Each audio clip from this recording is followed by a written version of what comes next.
Sanktuarium Matki Bożej Królowej Polski Osuchowej. Historia osadnictwa Osuchowej sięga 800 lat, ponad 800 lat. Gdy wyjdziemy z kościoła i 200 metrów idąc w prawo, skręcając do kapliczek różańcowych i do kapliczki tam w lesie, to jest pomnik 800-lecie Osuchowej.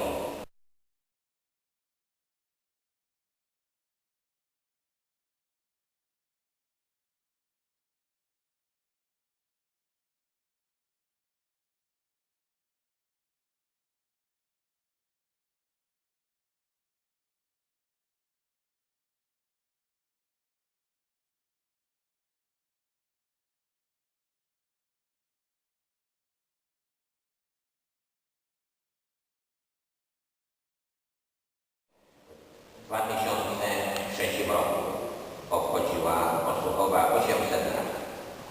W 1481 roku Osuchowa weszła w skład nowo utworzonej parafii Długosiowej, oddalonej kilkanaście kilometrów od Osuchowej, a w roku 1639 do parafii Poręba, trochę bliżej, oddalonej od Osuchowej, a więc około 10 kilometrów. Mieszkający tutaj ludzie musieli iść do kościoła.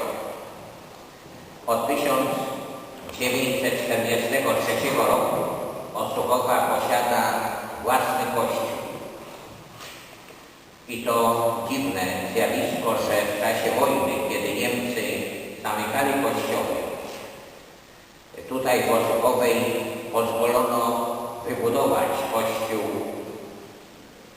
i nie tylko, to jest unikat nie tylko na skalę naszej diecezji, Polski, może i nawet Europy, że w czasie wojny, kiedy Niemcy wywozili księży do obozu, kościoły zamykano, niszczono, kościół tu w Osuchowej powstał. W skład parafii wchodzi dwie wioski, Stara i Nowa Osuchowa.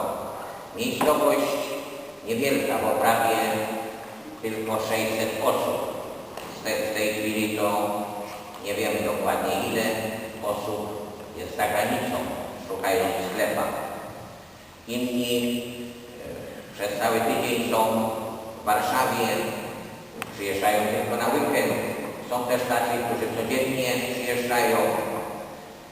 Gdy za 2 lata będzie droga skończona w 2018 roku, wtedy kontakt z Warszawą będzie szybszy i będzie można szybciej dotrzeć. Teraz ta droga jest utrudniona, mamy utrudniony dojazd do Osuchowej. Musimy wyjeżdżać bocznymi drogami aż do 2018 roku. I gdyby nie historia, którą niebo rozpoczęło tutaj w 1910 roku, Osuchowa była nadal mało znaną wioską ukrytą w lasach Puszczy Białej. Osuchowa leży przy trasie Warszawa-Białystok. Ciągle i w nocy szum samochodów, a teraz jeszcze wycięte drzewa, to jeszcze głośniej. Kult Matki Bożej Osuchowskiej jest ściśle związany z objawieniami, które miały miejsce na początku XX wieku, gdy Polska podzielona była jeszcze między zaborami i trudno byłoby jej szukać na mapie.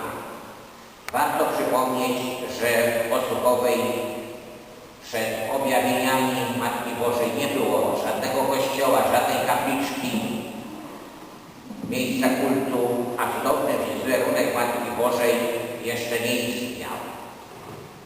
Początek objawień Matki Bożej w Nowej Osuchowej związany jest z datą 2 czerwca 1910 roku, kiedy to 3 dziewczyny wracały z Poręby katechezy i ujrzały złote promienie spływające z nieba, zdobione kolorami tęczy. Z nich wyłoniła się postać niewiasty, ubranej w białą suknię, przepasaną błękitną szarfą. Na ramiona okrywał ją biały płaszcz, spięty pod szyją złotą klamrą. Z każdego palca spuszczonych rąk do ziemi spływał złoty promień. Wokół głowy znajdowało się 15 kwiatów białej róży.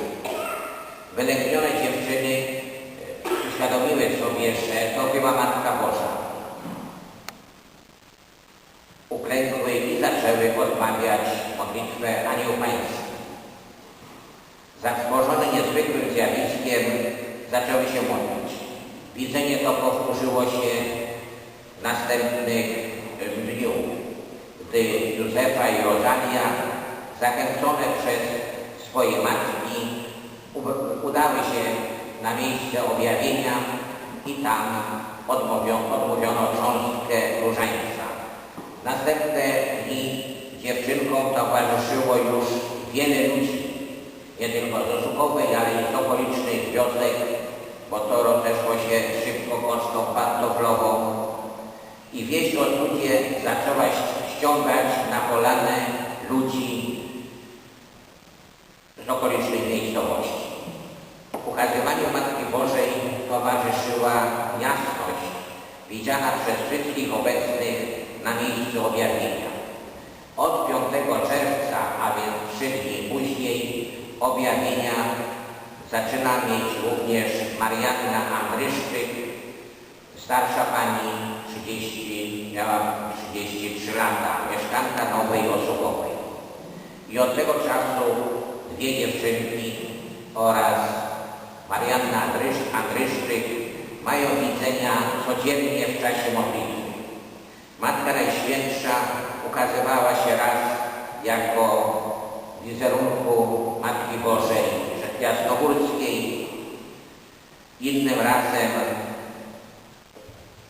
ukazywała się jako Matka Boża podobna do Osuchowskiej, podobna do Jasnogórskiej, ale twarz jasna i spływały z twarzy Maryi i dzieciątka łzy. Matka Boża powiedziała Mariannie Andryszczyk, że przybywa z Częstochowy i prosi o odmawianie różańca. Zwróciła się do niej takimi słowami: córko moja, słuchaj, co mówię i opowiedz to ludowi. Miejsce, na którym klęczysz, przed wiekami zostało przez Boga przeznaczone i dla mnie wybrane. Ja sobie to miejsce ulubiłam i przybyłam do was z Częstochowy. Przychodźcie tu licznie, codziennie, pozdrawiajcie mnie świętym różańcem, która jest mi miłą modlitwą. Wielkich łask doznacie, ktokolwiek tu przybędzie i z wiarą, miłością pozdrowi mnie modlitwą różańcową. Matka Boża przekazała swoje orędzie i między innymi powiedziała: jam jest służebnica Pańska, Matka Boża Częstochowska. Miejsce, na którym klęczysz, zostało przeznaczone i wybrane dla mnie. Jezus, mój Synu kochany, jest w drodze zagniewany na cały świat. Wymierzona jest kara dla ludzkości. Miecz sprawiedliwości dosięgnie grzeszący świat, bo miara Bożej sprawiedliwości już się przebrała. Kara Boża dosięgnie ludzkość. Ludzie z głodu będą lizać kamienie, a ludzkie trupy porozrzucane będą jak stopy żniwa. Cały świat sponiewierał prawa Boże, poprzekręcano kościelne ustawy. Pycha tak dalece owładnęła ludzkością, że chwałę, jaką należy się Bogu, ludzie przywłaszczają sobie, a wszelka umiejętność i wynalazki nowoczesnej techniki są przyznawane ludziom. rzadko spotykaną cnotą, a ci, którzy ją praktykują, są wyszykani i wyśmiewani. Matka Boża mówiła: czyńcie pokutę, nawróćcie się szczerze do Stwórcy i Pana, bo inaczej zginiecie. Trwajcie silnie przy świętej wierze katolickiej, bo tylko ona jest święta. Codziennie pozdrawiajcie mnie świętym różańcem, który jest mi miłą modlitwą. Jeżeli czci należnej nie będziecie mi oddawać, biada wam. Kara Boża was dosięgnie, a bez mej opieki zginiecie. Wszyscy, którzy na to miejsce przyjdą i będą polecać się mojej opiece, nie zginą. Wy, którzy na to miejsce przychodzicie, znajdziecie łaskę u mojego Syna. Przychodźcie tu licznie. Wielkich łask Bożych doznawać będzie każdy, ktokolwiek tu przybędzie z wiarą i miłością i pozdrowi mnie modlitwą różańcową. Miejsce to od wieku jest wybrane na chwałę moją i Syna mojego. Tu stanie nie tylko świątynia, tu będzie również stolica Króla Polski. Oczy całego świata będą zwrócone na to miejsce. Z miłości ku wam, dzieci moje, dam wam źródło wody, a ktokolwiek z wiarą napije się jej lub dotknie chociaż rąk, nóg czy oczu, otrzyma zaraz nowe członki i wszelkie choroby znikną bez śladu. Po jednej z wizji Marianna Andryszczyk złożyła następujące świadectwo. Widziałam źródło cudowne, z którego płynęła czysta woda. Przy nim stała Matka Boża, a wokół źródła mnóstwo przeróżnych kalek i chorych. Matka Boża wzięła w rękę wody z tego źródła, pokropiła ją złożonych niemocą i kalek. Boże, co za winą. Wszyscy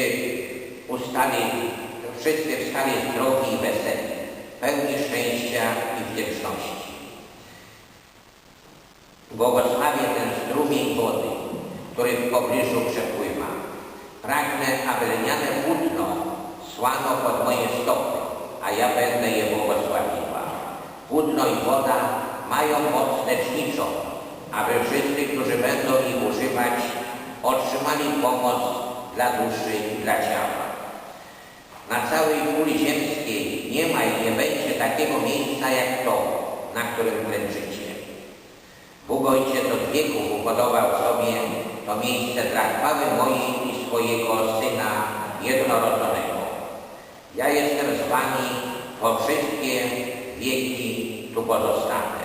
Oczekuję was z utęsknieniem, dzieci moje. Orędzie to było przekazane przez Mariannę Andryszczyk, urodzonej w 1877, a zmarła w 1935 w Nowej Osłuchowej około 1910 roku. Spisał je na podstawie relacji naocznych świadków ksiądz Edmund Szuba, pochodzący z Osłuchowej. Został urodzony w 1913, a zmarł w 1959. Został późno wyświęcony, gdzieś koło 50, po 40. Jako kapłan żył chyba kilka lat, a więc przeżył 46 lat. To orędzie Matki Bożej, gdy się czyta, aż ciarki człowieka przechodzą, że Matka Boża mówi do nas, a lud polski dalej tego nie słucha.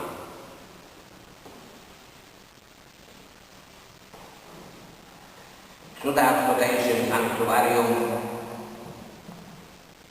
również miały miejsce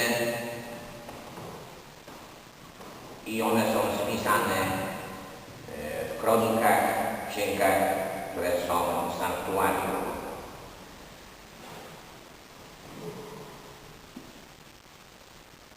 Obecny kościół, w którym się znajdujemy, został wybudowany w latach 80. Wcześniej ten wybudowany w czasie wojny, po tej stronie, gdzie teraz są kapliczki różańcowe Tajemnice Światła, wybudowany w czasie wojny. Parafia dopiero powstała w 1976 i za 3 lata była wizytacja biskupa w parafii i urzędujący, pracujący tu proboszcz ksiądz Henryk Rochowicz, który w tym roku tu w kościele w czerwcu odprawiał mszę świętą jubileuszową, obchodząc 55 lat kapłaństwa. W Osłupowej pracował 2 razy po 10 lat i w 1979, kiedy była wizytacja, ksiądz proboszcz zwrócił się do księdza biskupa, że chciałby wybudować kościół większy, murowany.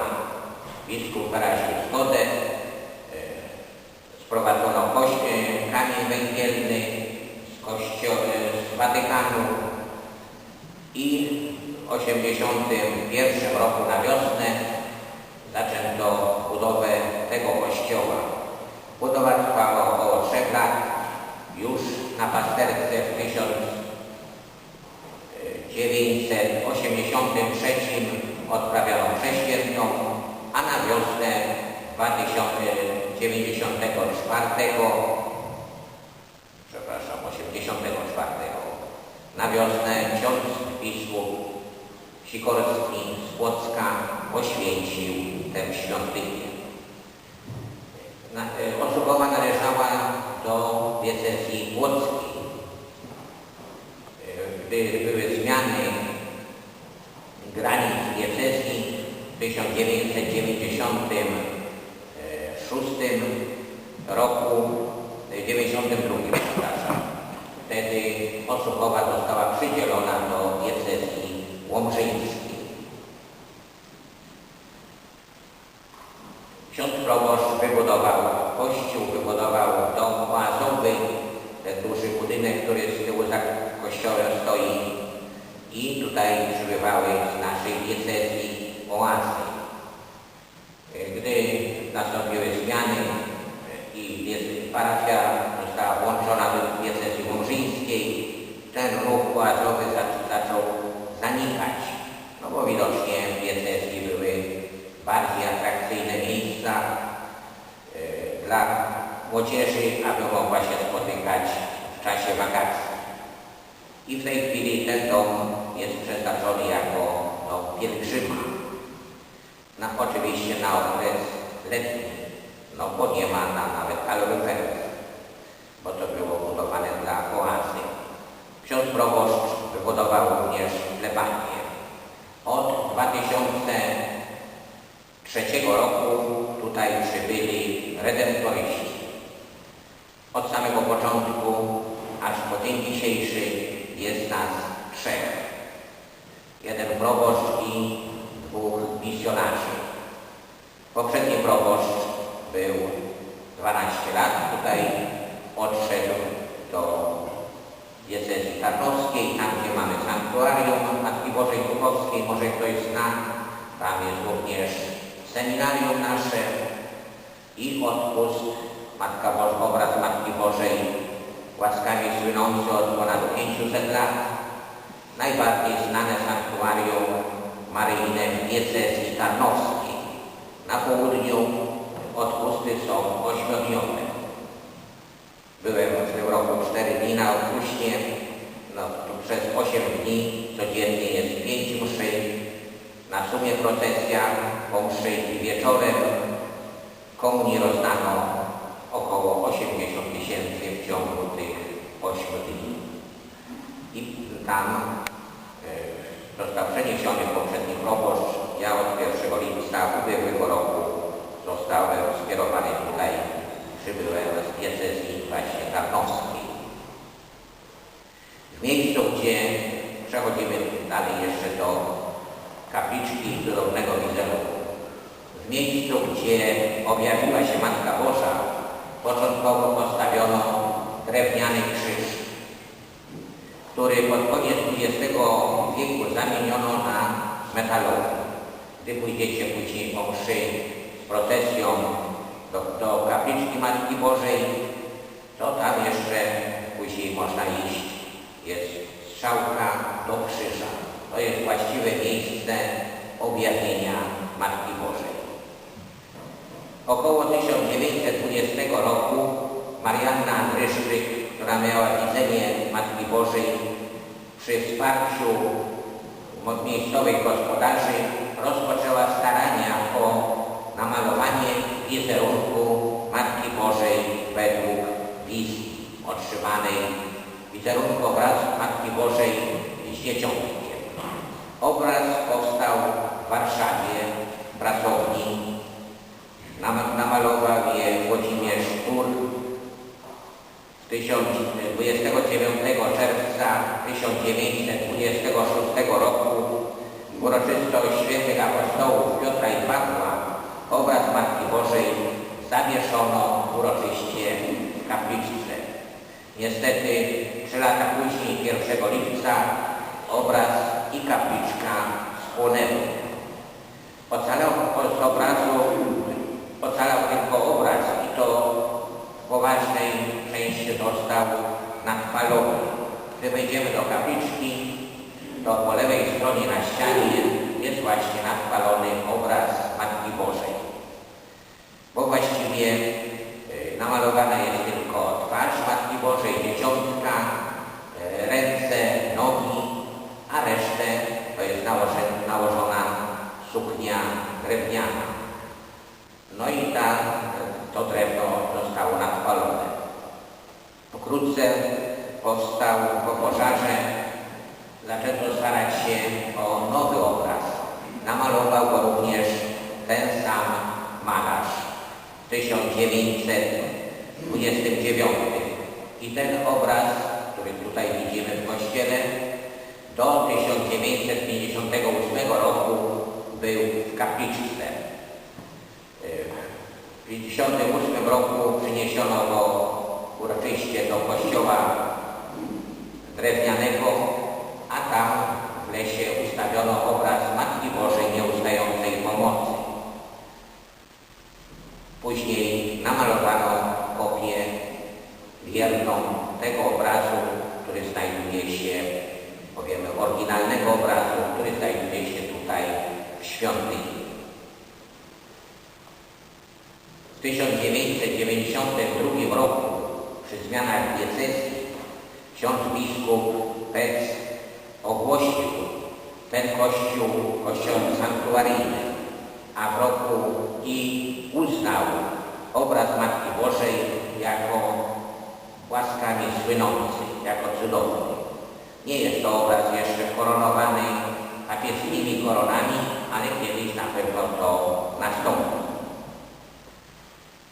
W 1976 roku, jak już wspomniałem, powstała tutaj parafia, chociaż ksiądz już tutaj był od 1952 roku, ale parafia dopiero w 1976 i zaczęto starać się o rozwój, o budowę kościoła. Wybudowała kapliczki, 15 kapliczek różańcowych przy tej alejce, jak się idzie do kapliczki Matki Bożej, a w ostatnich latach z okazji kanonizacji świętego Jana Pawła II dobudowano jeszcze tutaj 5 kaplic Tajemnice Światła. W 2003 roku, gdy redemptoryści przybyli tutaj do Suchowej, zaraz na niedługo powstała nowenna do Matki Bożej Osuchowskiej, odprawiana każdą środę. Chociaż nasza ziemia tutaj jest piaszysta, niewiele rośnie, ale jest bogata w powołania kapłańskie, zakonne i misyjne. Z naszej parafii jest kilku kapłanów diecezjalnych, jest również werbista, który pracuje w Kongo, w tej chwili jest na urlopie. Tutaj przychodzi codziennie odprawiać mszę świętą wieczorem. Jeden kapłan jest w Niemczech, brat jego pracuje w Polsce w diecezji, są również 3 siostry zakonne. Codziennie w każdy czwartek, pierwszy czwartek modlimy się o dobre i liczne powołania kapłańskie, zakonne i misyjne. Nabożeństwa tu w Kościele, taki największy, powiemy, zlot ludzi, zjazd, to jest okazji odpustu sanktuaryjnego, który rozpoczyna się we wtorek, 2 maja wieczorem i 3 maja przez cały dzień. W tym roku z powodu dobrej pogody było ponad 2000 pielgrzymów, kilkanaście autokarów, a więc to odpust sanktuaryjny. W sumie przewodniczył ksiądz delegat biskupa Złomży. Msza była odprawiana na placu, na ołtarzu polowym. Drugi odpust, może teraz już mniej taki uczęszczany przez pielgrzymów, bardziej wewnętrzny, to jest odpust pod wezwaniem świętych apostołów Piotra i Pawła, tytuł Kościoła. I trzecie spotkanie w każdą pierwszą sobotę października. To jest zjazd kół Żywego Różańca na całej naszej diecezji i nawet z okolic diecezji warszawskiej, okolic Białegostoku. Też bardzo ludzi tutaj przybywa. Gromadzi się również środowisko trzeźwościowe. Tutaj w sierpniu czciciele boskiego oblicza mają tu swoje spotkanie. No i w każdą pierwszą sobotę przyjeżdżają tutaj na mszę świętą, namawiają mszę świętą rycerze Chrystusa. Modlą się tutaj o godzinie 18 z Radomia, z Warszawy, później jadą do sanktuarium niedaleko oddalonego i przez noc na modlitwie czuwając idą do wypadkownictwa miejscowość w tej chwili. Tam pracuje ksiądz Zeberek, może ktoś wie. I tam mają mszę.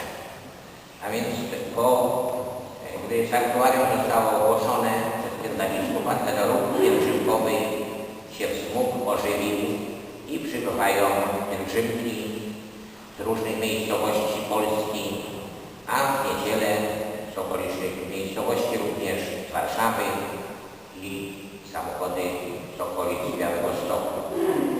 Cieszę się, że wybraliście do miejsca, aby tu, w tej świątyni, która jeszcze może jest mało znana w Polsce, aby tutaj modlić się do Boga za wstawiennictwem Matki Bożej Orzechowskiej, wypraszać potrzebne łaski dla siebie i swoich bliskich. Każdy wtorek o godzinie 16:10 w telewizji Trwam jest program 20-minutowy o sanktuariach.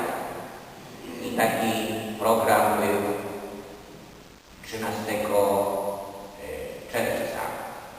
Może ktoś oglądał o Nowej Osuchowej.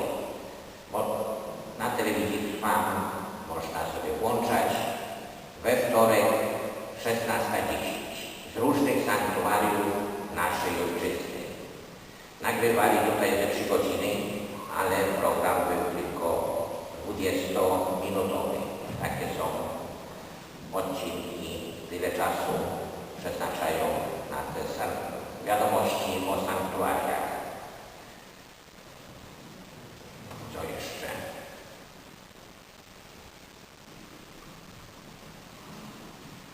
Ksiądz proboszcz już przyjechał, bo chyba zaraz będzie msza święta. Zachęcam przy następnych okazjach, aby nasze sanktuarium nawiedzać. Troszkę teraz jest to utrudnione, bo mamy zablokowany wyjazd tutaj do Suchowej, na prosta między stawami, na drogę. Musimy będziemy objeżdżać i to będzie trwało aż do 18 roku. 2 lata ma ta droga być w budowie od Wyszkowa do Ostrowi, czyli ponad 30 km. Ale przypuszczam, że na pewno się to jeszcze przedłuży, bo już podobno mają poślizg.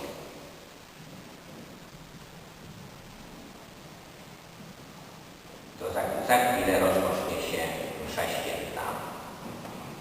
Dziękuję za uwagę i zachęcam do modlitwy. Każdą środę modlimy się na nowennie do Matki Bożej, wypraszając potrzebne łaski dla parafian i dla wszystkich pielgrzymów, którzy przybywają do